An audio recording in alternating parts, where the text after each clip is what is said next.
right, Jesse on Fire, welcome back to the channel. So we're going to talk about the Ferguson and Michael Chandler fight, official prediction style, except not just about who's going to win, but how this shit's going to go, son, because my goodness, if you are not excited for this fight, there is something wrong with you, and that is a real thing that you should examine, because you got Captain America and Michael Chandler on one side of the octagon, and you got the boogeyman angry at everybody, ready to kill, who knows his back is against the wall on the other side. And if people haven't remembered, like if people have forgotten, Tony Ferguson is insanely dangerous, really dangerous. There's only one fight out of his last three that actually play into this fight, the way that I look at it, right?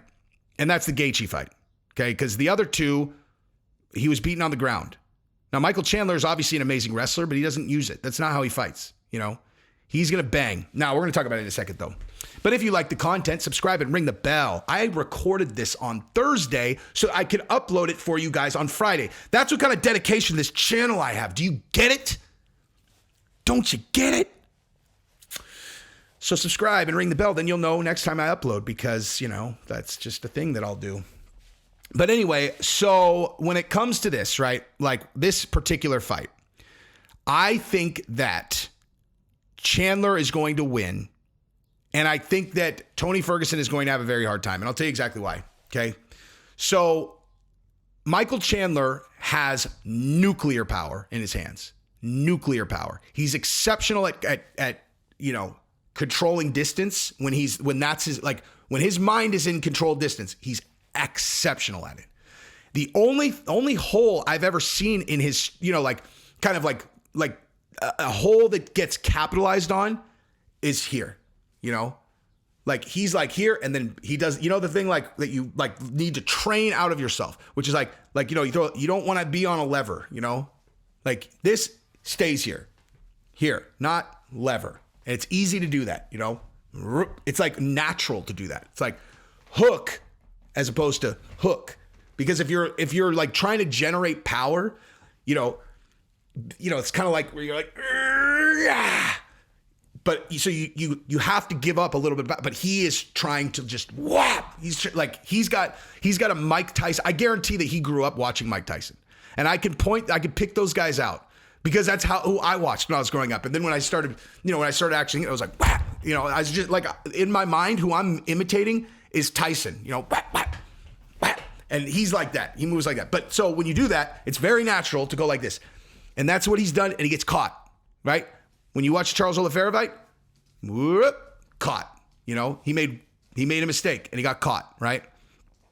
He's very offensive-minded, extremely offensive-minded, right? Because he has such titanic power, and he's so fast, and he's just a killer like that, right? Now, if you drop your left hand as an example, okay, what are you exposed to? Hooks, right? You're exposed to the shot you don't see, hooks.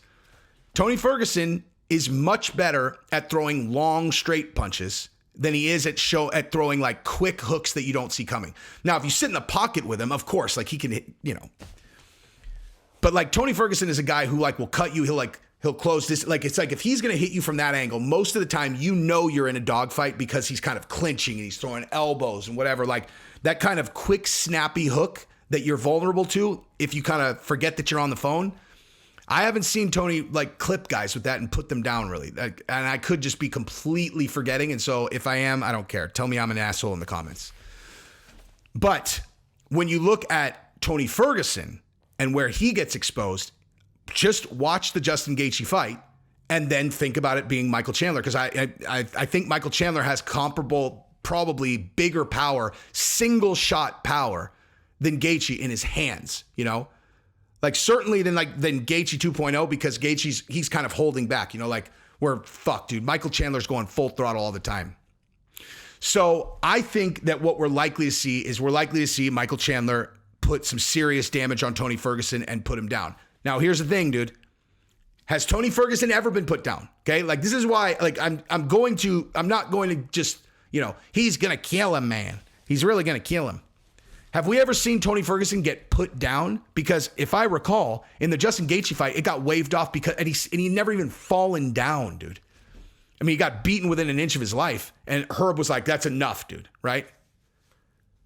But that vision of him getting hit and just put down, that's never happened before, right? Like, this never happened before. Against Oliveira, he got beat on the ground. Against Dariush, he got beat on the ground. You know, dominated on the ground.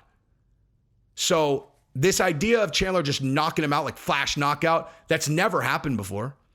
He's given essentially no indication that that could happen. I just think it's highly probable because he's older. He took so much damage against Gaethje, and Michael Chandler has nuclear power that I think he's going to land with, you know?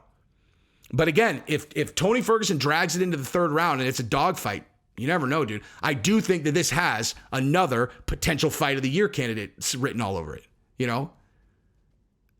And man, like, so yeah, I think Chandler's going to win. But here's the deal. Like, I want you guys to think about this. If you guys didn't watch the interview that I did with Chandler, I want you guys to watch the one that where he talked about, I think it was the one of like, if this doesn't get you fired up for the Tony Ferguson fight, then I don't know what will. That one.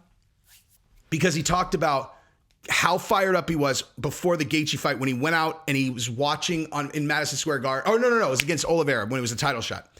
And he watched the Teenage Wasteland thing and he got so fired up that he cut himself. He went, yes! And he cut his finger because he punched himself so hard with his ring. So when you watch Teenage Wasteland, if you're going to be at the show with me, son, front row, upper section, straight down into the octagon like some bouses, dog. When that show comes on, I want you guys to visualize Michael Chandler watching that, because he will be. He'll come out and he'll watch it. And think about if you were watching that and you were about to go in there in front of this entire crowd and fucking fight Tony Ferguson. Bananas, dude. Bananas. I'm so envious of these guys for that, dude. Like, just that. That's the only thing. Like, you know, the fame, like, being famous is a young man's game, you know, like, when you're married, it's the only reason it's cool if you're my age, like, or you're in my situation, is just like, you know, it's like validation that people like what you're doing, you know.